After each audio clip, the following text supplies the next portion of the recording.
अर्चना की मौत की वजह? जी, अर्चना के शरीर में 34 मल्टीपल इंजरीज थे, जिनमें से 20 अंदरूनी चोटें थी।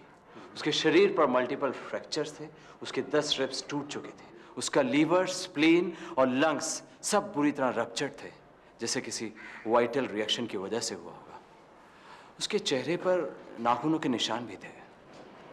अच्छा डॉक्टर, क्या यह सच है कि जब अर्चना की डेड बॉडी को हॉस्पिटल लाया गया तो उसके कपड़े फटे हुए थे, लेकिन उन फटे हुए कपड़ों से चोटों के कॉरेस्पॉन्डिंग निशान नहीं मिले?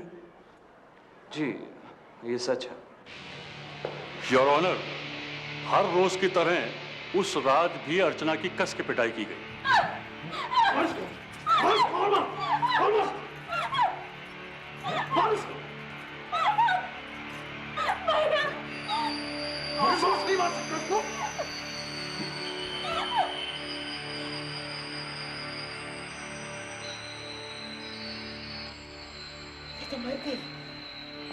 अर्चना के मर जाने से ये लोग घबरा गए और इन्होंने इस मौत को आत्महत्या का जामा पहनाने की सोची। अर्चना के खून से लथपथ कपड़े बदलकर उसे दूसरी साड़ी और ब्लाउज पहनाए गए। अर्चना की लाश शायद रात को ही फेंक दी जाती, लेकिन लिफ्ट खराब होने की वजह से ऐसा नहीं हो पाया। सुबह होने पर जब सीढ़ियों का दरवाजा खुल गया तो अर्चना की लाश को ये लोग खींचकर ऊपर ले गए और उसे नीचे फेंक दिया गया। गायत्री देवी ने इस बात का ख्याल रखा कि कोई भी जेवर अर्चना के जिस्म पर न रह जाए। बाबूजी, हे भगवान, अरे कोई जल्दी आओ, बाबूजी ऊपर से गिर गई। अरे कोई आओ ना, शायद अभी जान बाकी हो। अरे ये तो 3 नंबर वाली छोटी बहू है, लेकिन ये ऊपर से नीचे कैसे गिर गई? पता नहीं कैसे गिर गई। जल्दी से जाओ, उनको बुला के लाओ। बाबूजी, अरे ये कोई आया है। अरे देखिए, आप भी देखिए, बाबूजी नीचे गिर गई ऊपर से। शायद अभी जान बाकी हो। देखिए जल्दी से, हे भगवान बचा लो बाबूजी को। जल्दी जल्दी। अजय अर्चना की बॉडी को पास ही के गोविंद राम अस्पताल ले गया, जहां पर उसकी अच्छी जान पहचान थी। उधर अनारो इस घटना की रिपोर्ट लिखवाने पुलिस स्टेशन पहुंची। वो मैं गुप्ता बिल्डिंग के सामने झाड़ू लगाती हूँ, ऊपर से बाबूजी गिर गई। बाबूजी कौन? जी वो 3 नंबर वाले सुदर्शन लाल जी की छोटी बहू। तुमने जब उन्हें देखा तो वो जिंदा थी क्या? मुझे कुछ पता नहीं जी, बिल्कुल पता नहीं। आप चलिए जल्दी से। 1 सेकंड रुको। इंस्पेक्टर पाथर ने तुरंत एक फिंगरप्रिंट एक्सपर्ट को फोन करके गुप्ता बिल्डिंग पहुंचने को कहा। वो खुद अनारो के साथ एक हवलदार को लेकर गुप्ता बिल्डिंग की तरफ निकल पड़ा, जो कि पुलिस स्टेशन से कुछ ही दूरी पर थी। वहां पहुंचकर उसने वो जगह सील कर दी जहां पर अर्चना गिरी थी। साहब जी, मैं यहाँ झाड़ी लगा रही थी, मैंने देखा छोटी बहू जी ऊपर से गिर गई। सुनो, इस पूरे एरिया को सील कर दो, यहाँ पर कोई नहीं आएगा।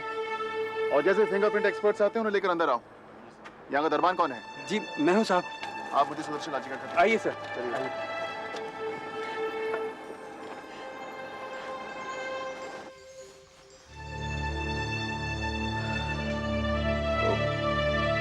बाबूजी को हरिद्वार से बुलवा लेते हैं।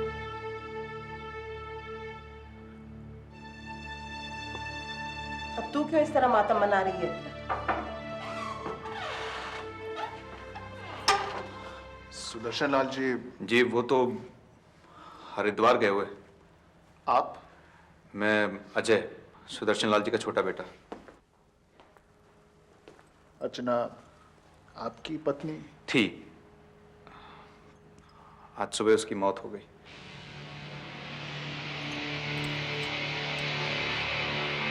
आप बता सकते हैं उनकी मौत के बारे में कुछ? जा बहू, तू अंदर जा, इसकी तबीयत ठीक नहीं है।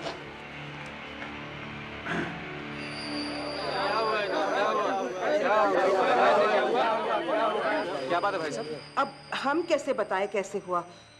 अर्चना रोज सुबह कबूतरों को दाना डालने जाती थी, आज भी गई होगी। पता नहीं कौन सी सुध में रहती थी। मैं तो पूजा कर रही थी, शायद पांव फिसल गया होगा छत पर से। तो आपने पुलिस को इसके बारे में पहले क्यों नहीं बताया? जी मुझे लगा अभी वो जिंदा है, इसलिए हम सबसे पहले उसको हॉस्पिटल ले गए। कहाँ जा रहे आप? अंदर जाना है। अंदर नहीं जा रहे थे आप? हटिए, कैसे नहीं जा सकते? अरे आप अंदर जा सकते। क्या बात है? अर्चना कहाँ है? आप कौन है? जी मैं उसका बड़ा भाई। I am sorry, she is dead. Phone की छत से गिरकर।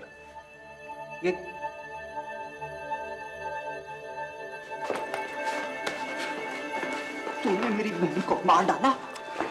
क्या बात करते हैं भाई साहब? अर्चना का पाँव फिसल गया। पाँव नहीं फिसला है, तूने उसे छत से धक्का दिया है। इंस्पेक्टर साहब, गिरफ्तार कर लीजिए इसको। इसने मेरी बहन को मारा है। साहब फिंगरप्रिंट वाला है। ठीक है, जाओ। बॉडी कहां पर है? पास के गोविंद राम हॉस्पिटल में। आप चाहें तो आप घर जा सकते हैं, मैं बाद में आके आपसे बात करूंगा।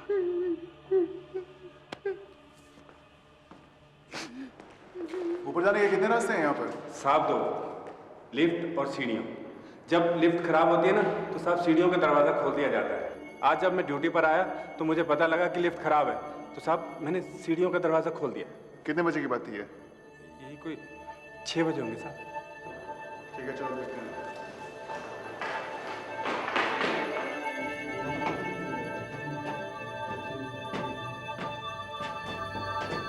इंस्पेक्टर पाथर को सीढ़ियों में एक छोटा चाकू मिला।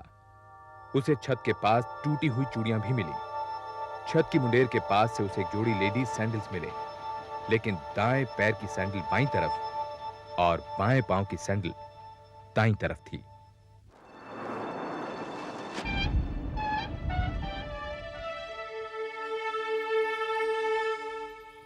एक बात समझ में नहीं आई, अगर अर्चना ने यहां से छलांग लगाई थी तो वो उस छज्जी से क्यों टकराई?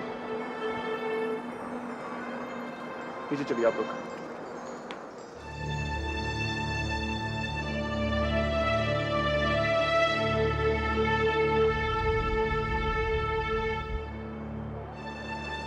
खून की एक भी बूंद नहीं है यहाँ पर। Very strange.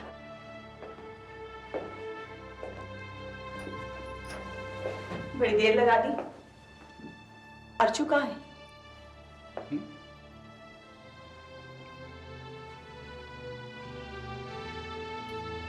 संदीप, अर्चना कहाँ है? तुम्हारे साथ आने वाली थी ना?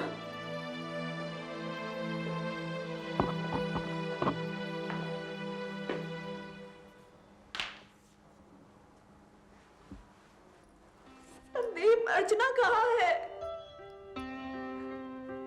मेरे अर्चू कहाँ है?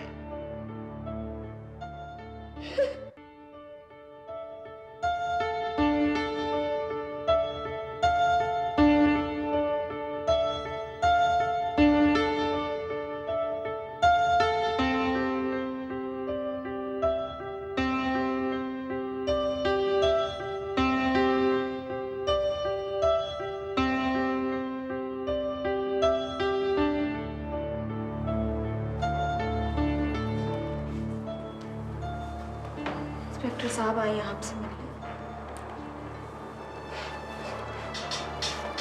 माफ कीजिए, मैं आपसे अर्चना के बारे में कुछ पूछताछ करने के लिए आया था। उन्हीं लोगों ने मारा है, दहेज के लालच में। वो बहुत परेशान थी। हमें तो उसकी परेशानी बहुत बाद में पता चली। सभी कुछ तो दिया हमने।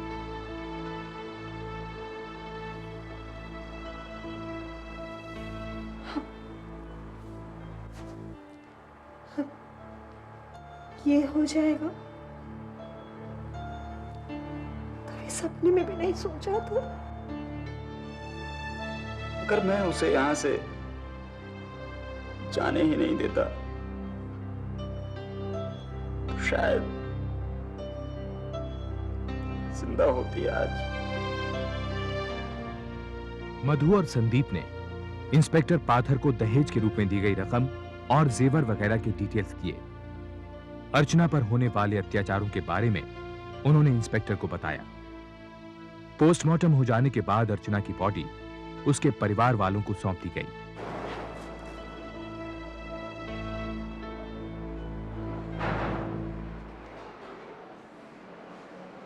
अर्चू, अर्चू, अर्चू,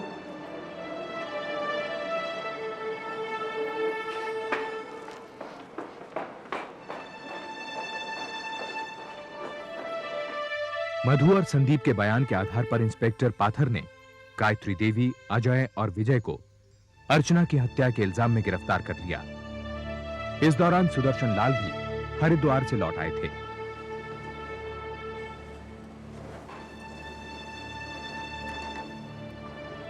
बाबूजी, चाय पी लीजिए। रख दो, मन नहीं है। बाबूजी, जो चला गया वो तो चला गया, जो बचे हुए हैं उनसे तो मुंह मत मोड़िए। बहू, सबको अपने किए की सजा इसी जन्म में मिल जाती है, इसमें मैं क्या कर सकता हूँ? बाबूजी, वकील तो हो ही गया है। अगर आप कुछ लोगों से बात करें तो शायद। एक गलती तो मैं कर चुका हूँ। अगर कोशिश करता तो शायद अर्चना बच जाती, लेकिन उसको मारने वालों को बचाकर मैं दूसरी गलती नहीं करना चाहता। बाबूजी, हमने तो कुछ। हाँ, इतना जरूर कर सकता हूँ कि मैं किसी के खिलाफ कुछ नहीं कहूंगा।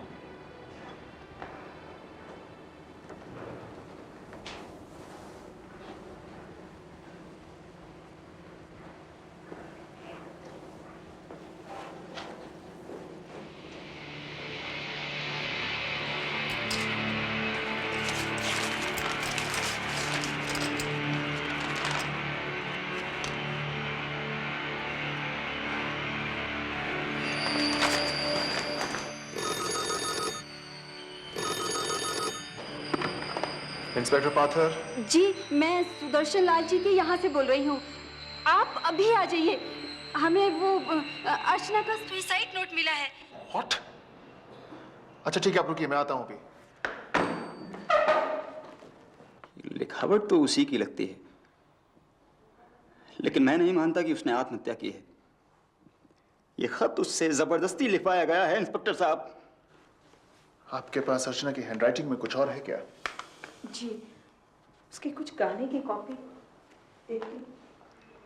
इंस्पेक्टर साहब, ये इस लेटर की वजह से वो लोग छूट तो नहीं जाएंगे ना?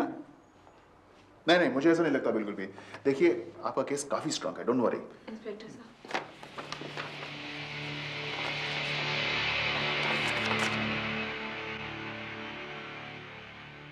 इस बीच मारवाड़ी समाज से संदीप को पूरा समर्थन मिल रहा था। जगह जगह जुलूस निकाले गए और दहेज के लालची हत्यारों को कड़ी सजा देने की अपील की गई। पुलिस की तहकीकात खत्म होने के बाद यह केस सेशंस कोर्ट पहुंचा। प्रोसिक्यूशन लॉयर नागपाल ने केस के डिटेल्स कोर्ट के सामने रखे। योर ऑनर, जिस जगह अर्चना की डेड बॉडी गिरी थी वहां से खून का एक कतरा भी नहीं मिला।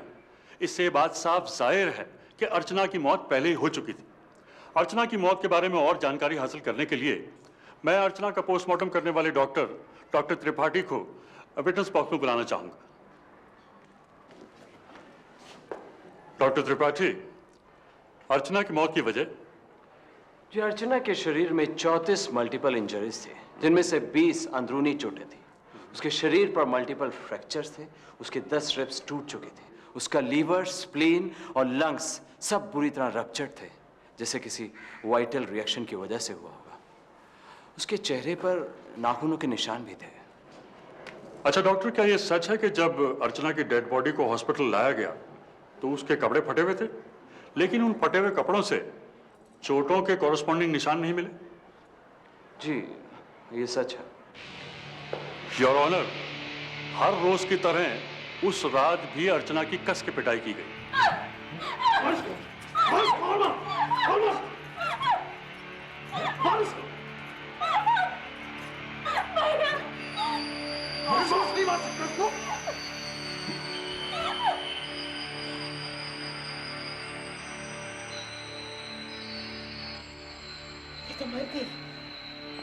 अर्चना के मर जाने से ये लोग घबरा गए और इन्होंने इस मौत को आत्महत्या का जामा पहनाने की सोची।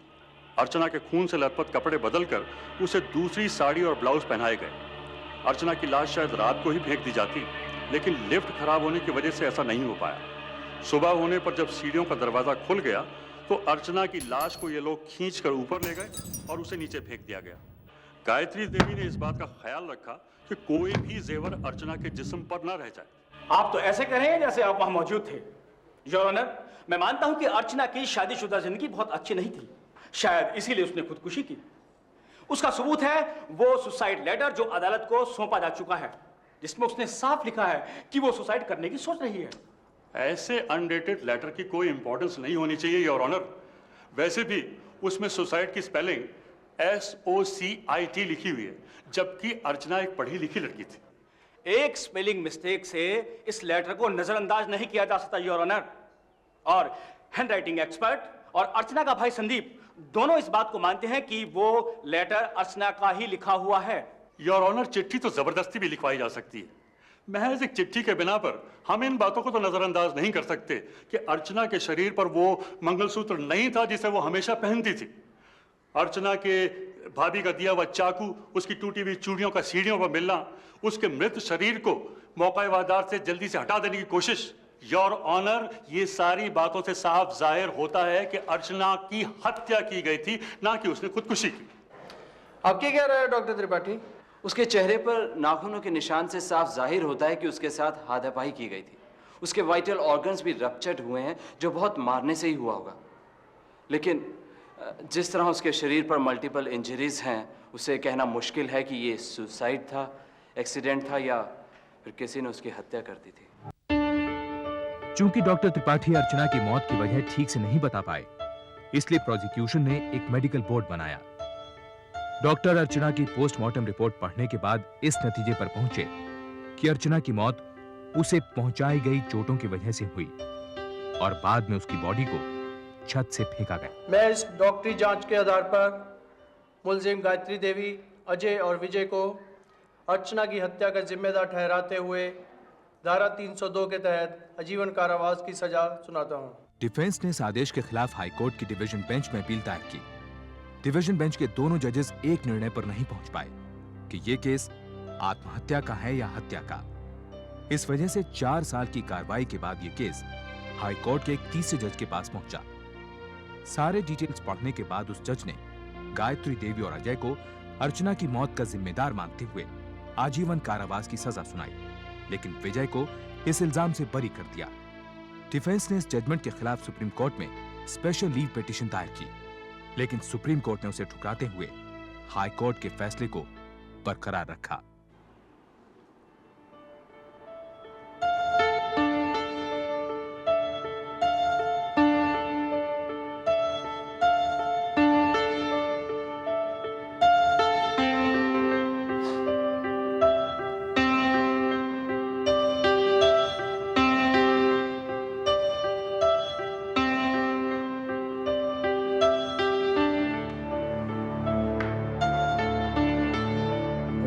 तुझे जीते जी तो खुशी नहीं दे पाया, इस बात का दुख मुझे हमेशा रहेगा। लेकिन एक बात की तसल्ली है कि उन हत्यारों को सजा दिलाकर मैं तेरी आत्मा को शांति दे पाया हूं।